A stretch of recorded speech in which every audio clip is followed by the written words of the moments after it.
Oke, assalamualaikum warahmatullahi wabarakatuh. Hamdan syukuranillah ma ba'dah. Jumpa lagi ya untuk sahabat semua. Semoga sehat selalu dimanapun berada. Yang pasti sakit lekas diangkat, yang sakit parah lekas disembuhkan. Karena pada dasarnya nikmat yang tidak bisa kita ukur dan bahkan kita lalaikan, yakni nikmat sehat ya. Nikmat sehat itu sepele, namun itulah dasar daripada kenikmatan. Yuk kita sehat selalu, tentu dengan bahagia lantaran tertawa. Kita bisa tengok di sini, siapa tahu bisa ketawa ya, karena di video kali ini akan menyaksikan atau mempertontonkan dongeng-dongeng yang cakep ya dari para habaib yang bisa dibilang muskal ya. Kenapa? Sesuatu yang dibilang keramat itu biasanya atau seorang waliullah pun tidak akan cerita kemana-mana. Kenapa? Karena itu hadiah tertentu dari Allah Subhanahu wa Ta'ala yang akan boleh dipublikkan hanya dalam keadaan yang diridhoi oleh Allah. Seperti itu. Istilahnya bahasanya wong Jawa itu rahasia hanya kita yang tahu, yakni diri sendiri dan Allah. Namun di sini dijadikan dongeng-dongeng ya, agar jamaahnya pada betah. Cakep. Jamaah perlu didongengin biar betah ya. Akan tetapi dongeng-dongeng yang bener-bener ke arah dongeng, misalkan dongeng yang sekedar dongeng kancil nyolong timun, oke, itu kan dongeng ya kan. Tapi yang bener-bener keramat atau karomah janganlah didongeng-dongengkan, karena itu hanya diri sendiri atau Allah yang tahu. Bagi mereka yang, bagi beliau yang makomnya sudah seperti itu. Oke, lanjut, kita langsung saja ke TKP ya guys. Yang ada, yang kita dengar, saya bisa memadamkan neraka jahanam. Kalau ini sulit Anda pahami, karena pemahaman Anda sangat terbatas tentang syariat Nabi Shallallahu Alaihi Wasallam. Anda perlu tanya. Jangan Anda langsung memvonis orang-orang saleh. Oke. Anda akan malu dan Anda dicap sebagai orang yang kurang ajar sama aulia. Anda gak paham kok langsung memvonis. Suudban itu namanya. Oh iya. Meninggal Habib Abu Bakar, gempar satu kota Aden. Siapa yang nggak kenal Habib Abu Bakar? Di Aden itu ada museum susu, masih ada. Habib Abu Bakar itu waktu masuk Aden ditantang. Kalau engkau benar orang soleh wali mau masuk sini, turunin hujan susu dulu. Habib Abu Bakar itu terkenal di kota Aden. Dia waktu mau masuk Aden doa, ya sama subil laban walad Abdullah dakhala Aden. Langit turunin hujan susu. Anak Abdullah mau masuk Aden. Karamahnya hebat. Serah ente nggak percaya di Aden ada museumnya, ada susunya mas sekarang. Nggak bisa diminum lagi di susu dari tahun kapan? Kadaluarsa. Dia nulis wasiat minta dimandiin jenazah sama orang kaya raya. Pas dibaca wasiatnya bingung orang kaya. Ya, orang kaya kagak ngaji, kagak apa, gimana mandiin jenazah? Gimana mandiin jenazah? Bingung, semua orang bingung gimana. Yang paling bingung si orang kaya ini, saya disuruh mandiin jenazah Habib Bakar, apa nggak salah ini? Tahu-tahu tanya-tanya, teliti, Habib Bakar punya urusan apa waktu dipersiapkan jenazahnya? Habib Bakar punya utang satu orang, berapa? 50.000. Oh, saya baru tahu, kata dia. Jadi makna dari wasiat Habib Bakar mandiin jenazah, bukan mandiin jenazah secara nampak, tapi mandiin jenazah, mandiin utangnya, bayarin. Kalimat Sayyidina Syekh Abu Bakar bin Salim atau kalimat aulia di zamannya, ketika mulai beliau ada malaikat pencatat amal kejelekan diliburkan oleh Allah Subhanahu wa Ta'ala. Ini kalau lu kan buka lokal. Ini nih. Limited edition ini. Muka-muka impor. Kalau lu kan buka lokal. Hidung pesek, pipi tembem. Ini bukan canda guys. Ini mata belok. Persis kayak celengan Semar. itu di Zambal itu pemakaman terbatas, sehingga kebetulan jadi kalau orang sudah lama dimakamkan itu digali kuburannya ditimpa dengan jenazah mayat yang lain.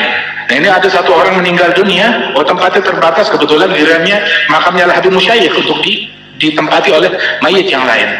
Datang dua penggali kubur, digali kuburannya, saat dibuka tuh papan penutupnya, nggak taunya ngelihat di dalam lubang kubur Habib Musyayikh lagi duduk di atas kursi emas lagi baca Quran. Nengok ke atas pada diam, jangan bilang siapa-siapa, tutup lagi, di tempat masih kepake. Cari lubang yang lain. Jangan bilang siapa-siapa. Alas. Dan alhamdulillah Indonesia merupakan negara yang insya Allah dengan anak cucu Nabi Muhammad SAW terbesar di dunia. Percaya itu.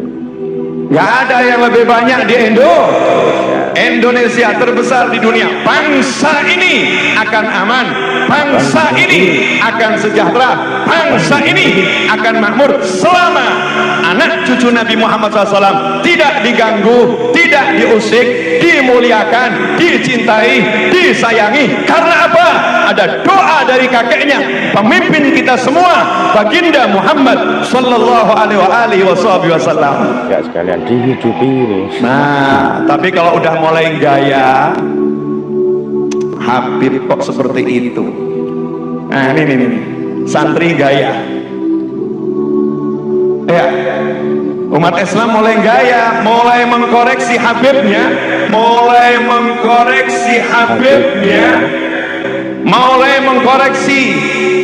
mengkoreksi ulama-ulama dari anak cucu Nabi Muhammad SAW.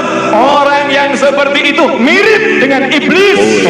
Orang yang seperti itu mirip dengan iblis.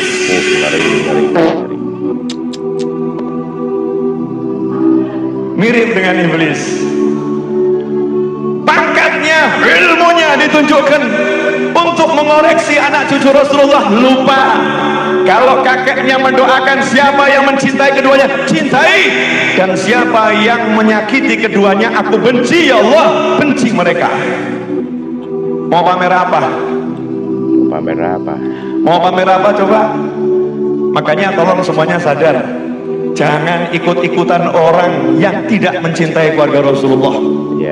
Kadang gara-gara pangkat, gara-gara jabatan, gara-gara kedudukan, gara-gara harta, gara-gara ilmu, kita lupa ajaran para kiai, lupa ajaran para ulama. Bagaimanapun anak cucu Nabi, jangan komentar, cintai, selesai. Jangan komentar, cintai, selesai. Gara-gara macam-macam jadi lupa. Gara-gara macam-macam jadi merasa punya sesuatu, kemudian dia berani menghakimi anak cucu Nabi Muhammad SAW. Dan jangan macam-macam dengan semua yang dicintai Rasulullah. Al-ulama warathatul anbiya. Kalau namanya kiai cinta sama Habib,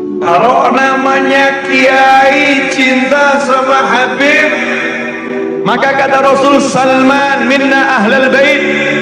Salman itu orang Persia, orang biasa. Sama Nabi dibilang itu keluarga saya, itu ahlul bait saya. Kenapa? Karena Salman sangat cinta kepada keluarga Nabi Muhammad sallallahu alaihi wasallam.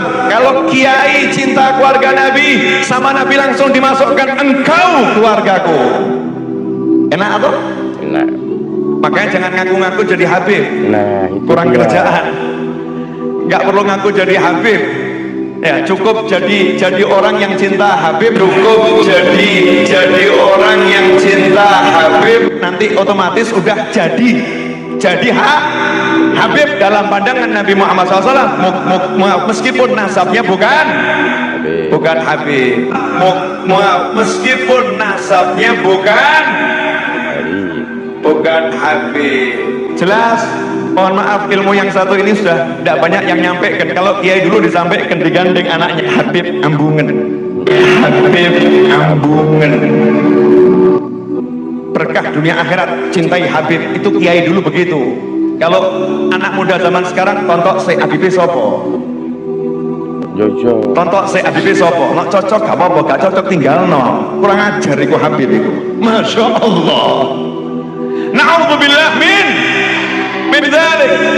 Jangan lupa, umat Islam di jagat raya sholatnya tidak akan diterima oleh Allah Subhanahu wa Ta'ala, meskipun sholatnya nangis sampai keluar air mata darah, kalau tidak mau mendoakan hati.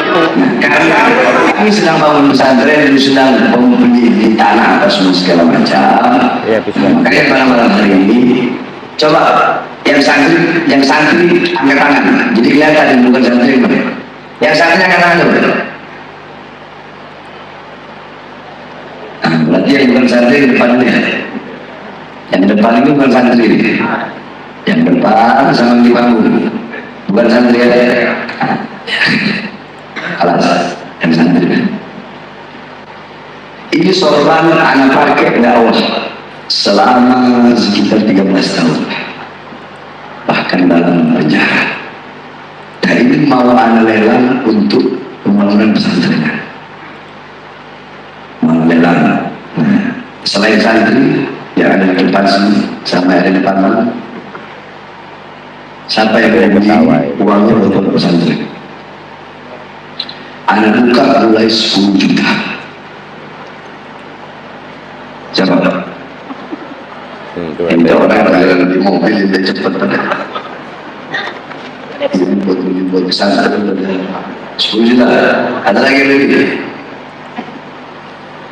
Tema lagi. Beli lagi terus. 10 juta. Siapa lagi? Ada.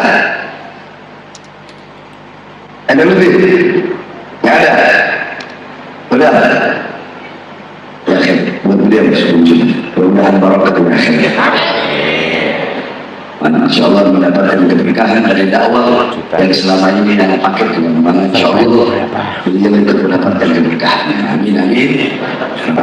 Habib Umar Al-Muhdar radhiyallahu anhu itu dulu satu tarikan nafas bisa digunakan untuk baca Ya Latif sebanyak 1000 kali. Nah, jadi Allah menyampaikan ke kutub dulu. Kalau kutub mengiyakan, maka turun azab. Jadi terjadi tsunami, terjadi gempa apa di dunia, itu sudah di ACC sama kutub. Tapi kalau kutub itu kesian, ya Allah, warga sini masih bisa diharapkan. Ibaratnya Semarang, Allah mau nurunkan sesuatu di Semarang kali. Kutub, ya Allah, warga Semarang masih bisa diharapkan tobatnya.